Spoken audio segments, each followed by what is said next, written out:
Ang last lecture natin ay maglagay ng live load, which is this. Ngayon, punta na tayo sa wind load 1. So ang direction ng wind load 1 is ito, minus 3.6 kilonewton per meter windward, and then meron ding 7.282 leeward, and then 10.328 leeward. So ang ibig sabihin niyang WL1 is wind load 1. Ito tayo, palakin ko lang konti. Ito.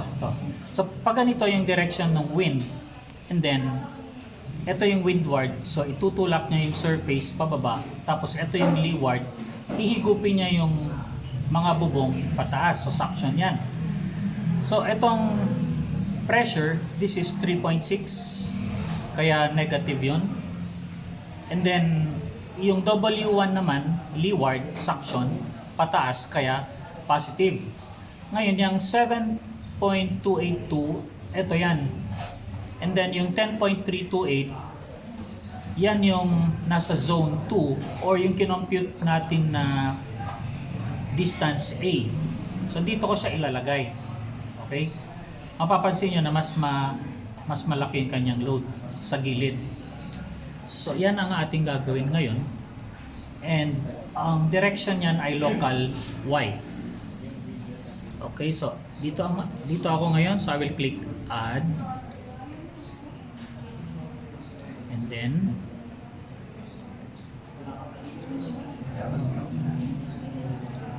member load, tapos local Y, and then minus 3.6 add, tapos local Y ulit 7.282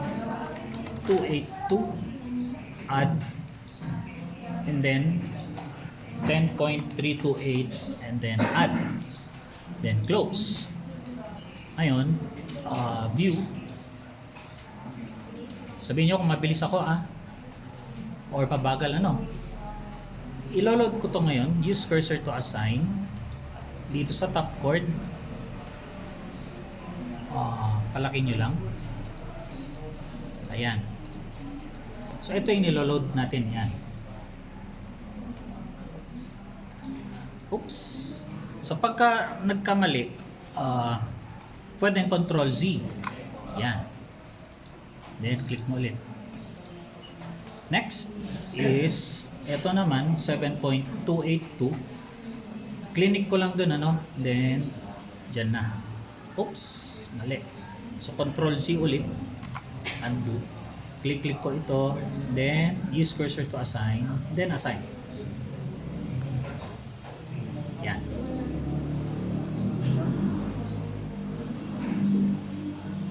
Tapos etong 10.328, dito ko siya ilalagay.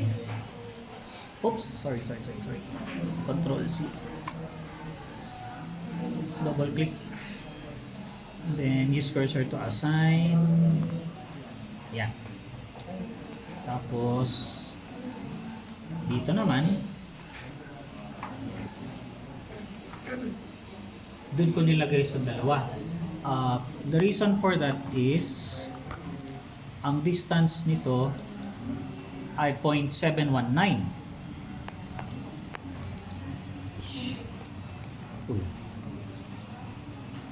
Ito naman 0.84.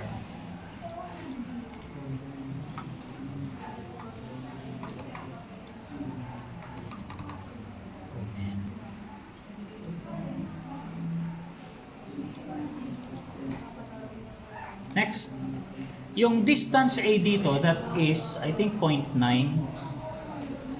So, eto 0.7. Nilagay ko na dito sa dalawa. Then assign. Tapos, punta tayo ngayon sa WL2. Sa WL2, the same pressure, parehas lang sila. Pero magkakaiba lang ng direksyon. Kaya add member local Y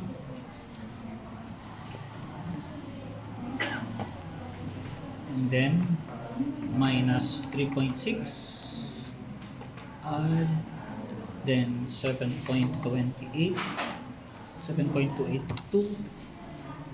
add tapos 10.328 and then add close.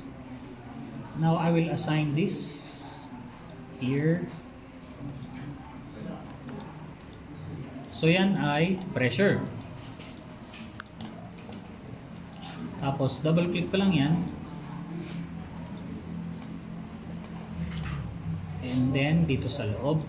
Oops, Control C, ayaw niya ng double click. So click ulit.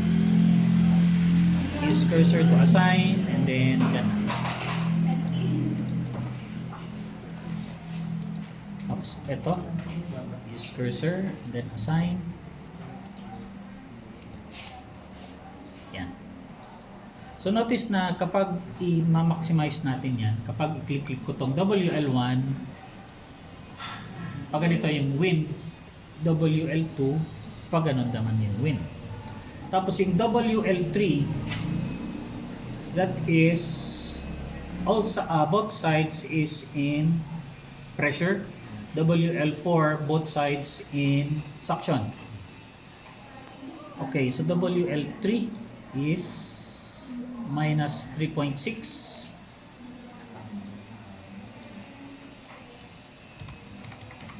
and then local Y add tapos WL4 add.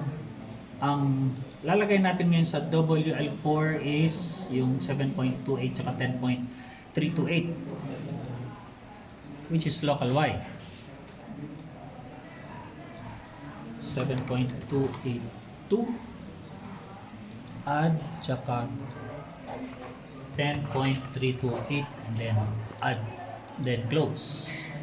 Ito, i-apply natin ngayon sa top chord.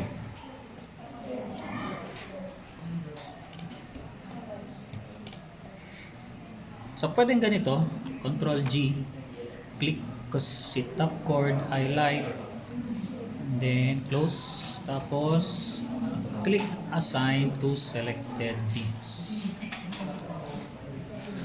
Okay, mas mabilis. Next, ito naman, use cursor to assign, dyan.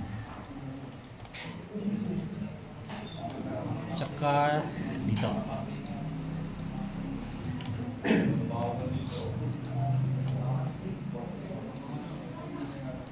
Tapos yung 10.328 dito sa gilid-gilid. Tsaka sa taas. And then yan. Tapos maglo-load combinations na tayo ngayon.